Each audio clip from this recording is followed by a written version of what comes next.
സുഹൃത്തുക്കളെ, ഒരു സന്തോഷ വാർത്ത. തലശ്ശേരി മാഹി ബൈപ്പാസിൽ പുതുതായിട്ടൊരു പമ്പ് ഓപ്പൺ ആയിട്ടുണ്ട്. ബൈപ്പാസ് തുറന്നു കൊടുത്തിട്ടുണ്ടെങ്കിലും എണ്ണ അടിക്കാൻ വേണ്ടിയിട്ട് ഒരുപാട് ആളുകൾ ഇപ്പോഴും പഴയ റോഡിലൂടെയാണ് സഞ്ചരിക്കുന്നത്. അങ്ങനെയുള്ള ആളുകൾക്കൊക്കെ ഷെയർ ചെയ്ത് കൊടുത്തേക്കേണ്ടി. പള്ളൂർ ഭാഗത്താണ് പമ്പ് ഉള്ളത്. കണ്ണൂരിൽ നിന്ന് കോഴിക്കോട് ഭാഗത്തേക്ക് പോകുമ്പോൾ ഇങ്ങനെ ഒരു പാലം നിങ്ങൾക്ക് കാണാം. ഈ ഒരു ബൈപ്പാസിൽ ഇതേപോലത്തെ ഒറ്റ പാലം മാത്രമേ ഉള്ളൂ. ഈ ഒരു പാലം കഴിഞ്ഞതിന് ശേഷം വലതുവശത്ത് സർവീസ് റോഡിന്റെ സൈഡിലാണ് പമ്പ്.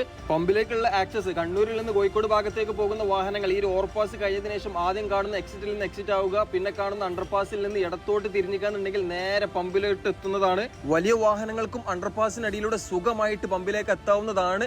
എണ്ണ അടിച്ചതിന് ശേഷം തിരിച്ച് ബൈപ്പാസിലോട്ട് നിങ്ങൾക്ക് സുഖമായിട്ട് കയറാവുന്നതാണ്. കോഴിക്കോട് ഭാഗത്ത് നിന്ന് വരുന്ന വാഹനങ്ങൾ സിഗ്നൽ കഴിഞ്ഞതിന് ശേഷം പള്ളൂര് ഓവർപാസ് കഴിഞ്ഞതിന് ശേഷം ആദ്യം കാണുന്ന എക്സിറ്റിൽ നിന്ന് എക്സിറ്റ് ആയിട്ട് അണ്ടർപാസിനടിയിലൂടെ യൂ ടേൺ എടുത്ത് സർവീസ് റോഡിൽ വന്നിക്കാന്നുണ്ടെങ്കിൽ പമ്പിൽ കയറാവുന്നതാണ്. ഫ്യൂല് ഫുൾ ടാങ്ക് അടിക്കുമ്പോൾ നല്ലൊരു പൈസ നിങ്ങൾക്ക് സേവ് ചെയ്യാൻ പറ്റും. അപ്പോൾ ഇപ്പോഴും പഴയ റോട്ടിലൂടെ തിക്കും തിരക്കി പോകുന്ന ആളുകൾക്കൊക്കെ ഷെയർ ചെയ്ത് കൊടുത്തേക്ക് ഇതൊക്കെ എല്ലാവർക്കും എത്തട്ടെ.